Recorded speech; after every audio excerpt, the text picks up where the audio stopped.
Okay, okay. Magandang hapon mga ka-rice mill. Ang oras po natin ay ganap na pong ika-2 ng hapon, alas 2:25. Okay, tayo po ay nag-sitting ng ating pito. Ayan o si partner. Oh, dalawa kami. Dalawa lang po kami rito nagtatrabaho. Ayan po, tanggalin mo ito. Okay, tayo habang nagsisitting tayo, nakahanda lahat yung ating mga gamit. Ayan, siklam. Kailangan natin ng mga siklam para sa mga makuha natin yung eksakto. So, ito. Ngayon, okay na to. Nakasiting na.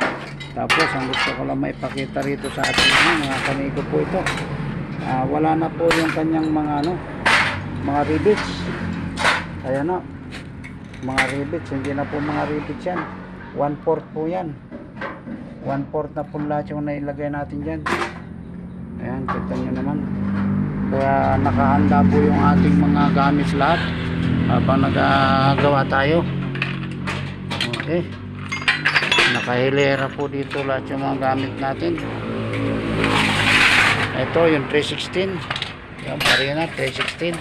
Tapos 1/4 na barina. Ayan, 316, 1/4 at saka sander. Ayan. Ayan o, yung sander blade. Ayan, 3. Okay.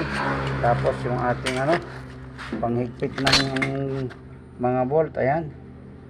Kaya pagka nabutasan, automatic na po yan. Okay. Ayan lang po para sa temporary.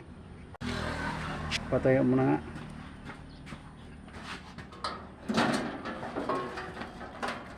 Ayan.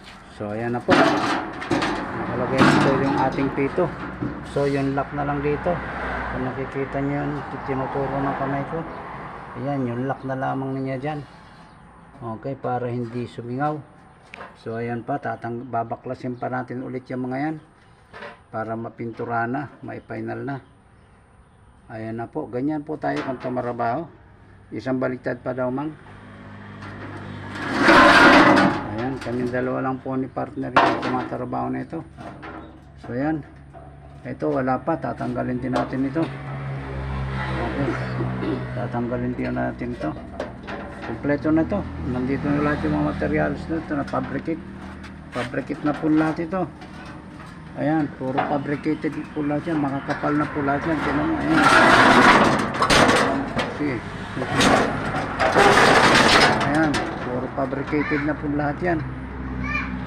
Kung makikita nyo, puro na ho yan, fabricate na po lahat yan. Okay, ibubuuin na po natin ito.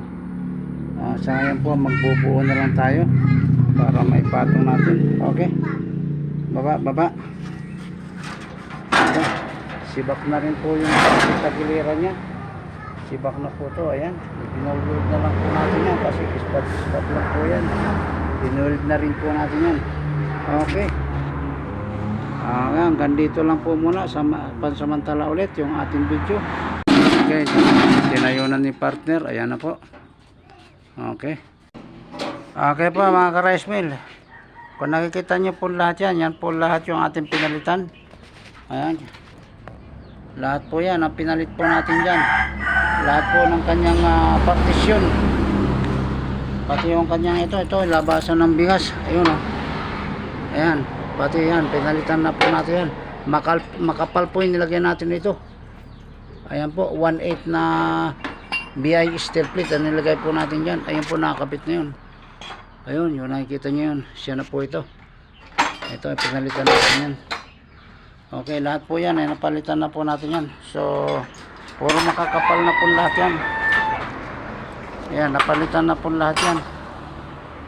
Lahat po yan. Okay po, yan po lamang gusto ko muna ipapakita sa ating lahat. Okay po.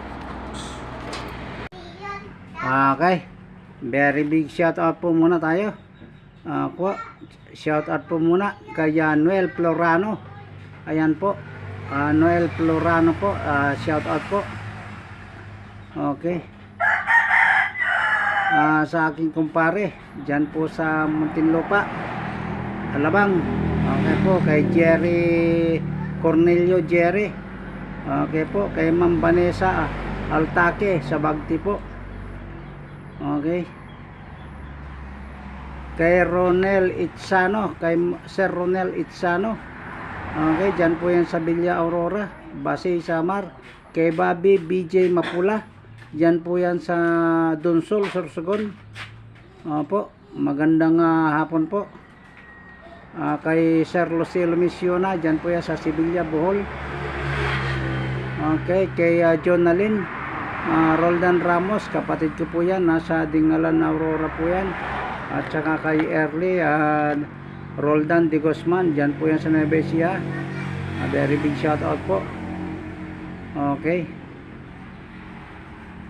kay Sir Rudy Makakado, okay, dyan po yan sa Binugo. Okay, at kay Josephine Iglesia, very big shout out po yan sa hipag ko po yan, nasa Bicol po yan, Iriga City. At saka siyempre kay Sir Alwino Daga, maraming salamat po sir. Kay Milboy Bakason, dyan po yan sa Basay, Samar. Okay po.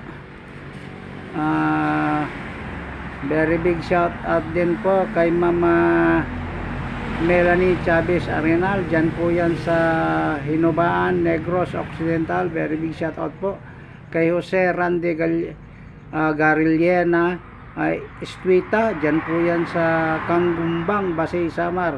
Magandang hapon po sir.